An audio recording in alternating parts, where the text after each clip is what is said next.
तो hello guys, welcome back to my YouTube channel. आज हम बात करेंगे चैट जीपीटी को कैसे इफ़ेक्टिवली यूज़ कर सकते हैं और अपने आप अगर किसी एग्ज़ाम की प्रिपरेशन कर रहे हो या कोई काम कर रहे हो तो उसमें कैसे चैट जीपीटी को अच्छे तरीके से यूज़ कर सकते हो।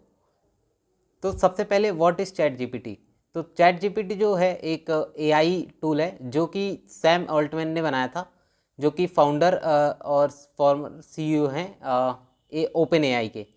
तो इसको इसलिए बनाया गया था कि ये ह्यूमन लाइक कन्वर्सेशन कर सके और हमारे गिवे मतलब जो भी क्वेश्चन है उनका answer reply as a reply answer दे सके। तो अब बात आती है चैट जीपीटी को हम किस किस प्रकार से यूज़ कर सकते हैं। तो सबसे पहले अपन उससे ऐसे लिखा सकते हैं, अगर आपको किसी स्कूल में या किसी ने होमवर्क दिया है कि ऐसे लिख के आओ तो ऐसे लिखा सकते हो और क्वेश्चन का आंसर ढूंढ सकते हो। या तुमको नॉर्मल कन्वर्जेशन डाइट वगैरह से हेल्थ वगैरह से आपको रिक्वायरमेंट है तो आप उससे पूछ सकते हो कि अच्छा किस चीज़ में कितना प्रोटीन कितना क्या रहता है, कितना फैट किस चीज़ में, तो आप वो ईजिली फाइंड कर सकते हो। वो आपको वर्चुअल असिस्टेंट भी प्रोवाइड कर सकता है। और एक चीज़ बहुत इंपॉर्टेंट है, जो चैट जीपीटी का आउटपुट होगा वो आपके प्रॉम्प्ट पे डिसाइड करेगा। प्रॉम्प्ट क्या होता है, मतलब जो आप इनपुट डालोगे इसमें। तो मतलब हो सकता है कि आप थोड़ा बदल के अगर इनपुट डालो तो आपको आउटपुट भी थोड़ा अलग मिल जाए। तो इसमें ये रहता है कि आपको धीरे धीरे सीखना होता है कि अच्छे से अच्छा प्रॉम्प्ट कैसे डालें ताकि अच्छा आउटपुट मिल सके। तो एक इफेक्टिव प्रॉम्प्ट लिखने के लिए आपको 3 चीज़ों की बहुत इंपॉर्टेंट होता है। पहला, आप स्पेसिफिक रहो कि मतलब आपको किस चीज़ में पर्टिकुलर आंसर चाहिए। और आप दूसरा, क्लियरिटी रखो कि मतलब क्लियर करो, ऐसा नहीं कि मतलब कुछ भी, क्योंकि वो आपको शुरू से ही समझाना पड़ेगा कि अच्छा मैं इस चीज़ पे बात कर रहा हूँ, तभी वो समझ पाएगा। और तीसरा, नेचुरल लैंग्वेज, जैसे आप लोगों से बात करते हो ऐसे उस चीज़ को रखो। तो ये 3 तरीके जिससे कि आप अच्छा प्रॉम्प्ट लिख सकते हो। तो चैट जीपीटी में मैं आपको कुछ हिडन टिप्स बता देता हूँ, जैसे आप उसको कैसे और यूज़ कर सकते हो। जैसे कि आपको कोई चैप्टर समराइज़ करना है, जैसे आप सपोज दैट जेई की प्रिपरेशन कर रहे हो और आपके पास टाइम नहीं है शॉर्ट नोट्स या मतलब क्या क्या चैप्टर में आता है, तो आप उसको समरी के लिए यूज़ कर सकते हो। फॉर्मूले वो दे देगा कि अच्छा इस चैप्टर में ये फॉर्मूले यूज़ होंगे, ये कॉन्सेप्ट है मेन मेन, तो मेन मेन बता देगा। बट इसका ये मतलब नहीं है कि आप नोट्स वगैरह मत बनाओ प्रिपरेशन वगैरह में, क्योंकि नोट्स खुद के ज़्यादा बेटर है उससे, क्योंकि वो कई बार यूज़लेस पॉइंट्स बताएगा जो आपको लगेगा कि ये तो मेरे लिए रिक्वायर्ड ही नहीं है, ये तो मेरे को पता है, तो उस टाइप की चीज़ें देगा। तो उससे बेटर खुद के नोट्स बनाओ। बट अगर आपके पास किसी भी रीज़न से नोट्स नहीं है उस समय और आपको जल्दी मतलब मान लीजिए आपका मॉक टेस्ट है तो उसके लिए प्रिपेयर करके जाना है, तो आप मतलब समरी वगैरह देख सकते हो, रिवाइज कर सकते हो। और दूसरी इसमें टिप है, हिडन टिप है, कि कई बार क्या होता है कि आप जो चैट जीपीटी में आंसर आएगा वो कई बार गलत होता है। जैसे कैलकुलेशन मैंने देखा कि मतलब जो फैक्ट्स होते हैं वो तो सही बताता है ना, ज़्यादातर गलत नहीं होते। बट कई बार क्या होता है कि जो कैलकुलेशन वाला पार्ट होता है चैट जीपीटी उसको गलत कर देता है। मतलब एक फार्मूला है उसको यूज़ करेगा, जो आप मतलब अगर उसी फार्मूले को यूज़ करोगे तो आंसर अलग आएगा और चैट जीपीटी का जो आंसर होगा वो अलग आएगा। तो इसमें एक चीज़ रहती है कि आप हमेशा आंसर वगैरह अगर ऐसी चीज़ों में है तो आप जरूर चेक करें, स्पेशली ऐसे क्वेश्चनों में जिसमें आंसर स्पेसिफिक है कि मतलब एक कांस्टेंट ही वैल्यू निकालनी है, तो उसमें हमेशा आप अपने से भी एक बार चेक कर लो कि आंसर सही है कि नहीं। क्योंकि अगर फिलोसफिकल कोई चीज़ है कि नहीं भाई ऐसा भी हो सकता है, कोई ऐसा भी मान सकता है, वो ये ऐसी चीज़ें हैं, तो आप भाई कहीं से भी उतार दो। अगर मतलब आपको होमवर्क वगैरह मिला है तो आप जस्ट कॉपी कर सकते हो।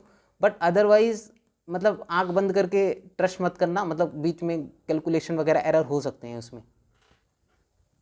ये तो बेसिक लेवल पे था कि मतलब चैट जीपीटी कैसे यूज़ कर सकते हैं। अगर आपको थोड़ा एडवांस वे में यूज़ करना है तो आप चैट जीपीटी से इमेज बनवा सकते हो, अगर आपको रिक्वायर्ड है। आप उससे स्क्रिप्ट लिखवा सकते हो और आप वीडियोज़, एनिमेटेड वीडियोज़ क्रिएट करवा सकते हो। बट हाँ, जैसा कि आप फॉर एग्जांपल स्क्रिप्ट लिखवा रहे हो तो स्क्रिप्ट लिखवाने में क्या होता है कि वो मतलब थोड़ा अजीब ही स्क्रिप्ट देता है, तो आप उसको ह्यूमन लैंग्वेज में कन्वर्ट कर सकते हो जो कि आपके लिए ईजी पड़े। तो अब मैं आपको ये दिखाऊंगा थोड़ा सा कि मतलब किस तरीके से चैट जीपीटी को आप यूज़ कर सकते हो। तो पहला, जैसे कि आपको इमेज चाहिए तो आप इस तरीके से प्रॉम्प्ट लिखोगे तो ये आपको रिजल्ट मिल जाएगा। और दूसरा, आप अगर जैसे आपको किसी चैप्टर की समरी चाहिए तो आप इस प्रकार से प्रॉम्प्ट लिखोगे तो आपको ऐसा रिजल्ट मिल जाएगा। और अगर आपको कोई क्वेश्चन है फिजिक्स वगैरह का या केमिस्ट्री किसी भी सब्जेक्ट का, तो आप उसको इस तरीके से प्रॉम्प्ट करोगे तो रिजल्ट आ जाएगा। और इसके अलावा आप नॉर्मल कन्वर्जेशन कर सकते हो कुछ इस प्रकार से। तो इस प्रकार से आप यूज़ कर सकते हो चैट जीपीटी को। और हाँ, एक चीज़ और बताऊँ, जैसे कि चैट जीपीटी के जो सब्सक्रिप्शन मिलते हैं, ठीक है, तो ये चीज़ मुझे एक्चुअल नहीं पता क्योंकि मैंने कभी खुद तो सब्सक्रिप्शन लिया नहीं है, बट मैंने एक वीडियो देखा जिसमें ये बोला गया था कि चैट जीपीटी वगैरह के जो सब्सक्रिप्शंस हैं ज़्यादातर यूजलेस हैं, है ना। मतलब आपसे बहुत ज़्यादा अमाउंट ले रहे हैं वो, मतलब कुछ चीज़ें दे भी देंगे बट कोई सेंस नहीं है उतने ज़्यादा अमाउंट पे करने का, मतलब वैल्यूएबल नहीं है, वर्थ नहीं है उतना।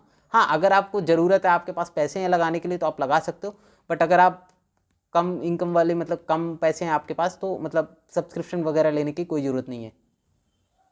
तो आप नॉर्मल तो यूज़ कर सकते हो, जैसे चैट जीपीटी हो गया, जेमिनी हो गया, ये सब तो यूज़ ही कर सकते हो। अगर आपको टेक्स्ट टू इमेज के लिए बेटर जाना है तो आप डॉल ही यूज़ कर सकते हो, और आप मिड जर्नी यूज़ कर सकते हो। और अगर आपको टेक्स्ट टू वीडियो जाना है तो इन वीडियो यूज़ कर सकते हो और ल्यूमेन 5 यूज़ कर सकते हो। तो अब आते हैं लिमिटेशंस में चैट जीपीटी के।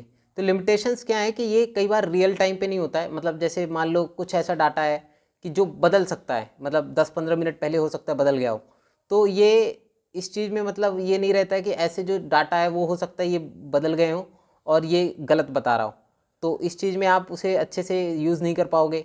और दूसरा जो है, आप इसको मतलब ये जो आंसर्स देता है कई बार कैलकुलेशन वगैरह, जो मैंने पहले भी बताया था कि एरर कर देता है, और एरर के बाद इसको मतलब अपने पे विश्वास भी रहता है कि नहीं मैंने तो आंसर सही निकाला है, ठीक है।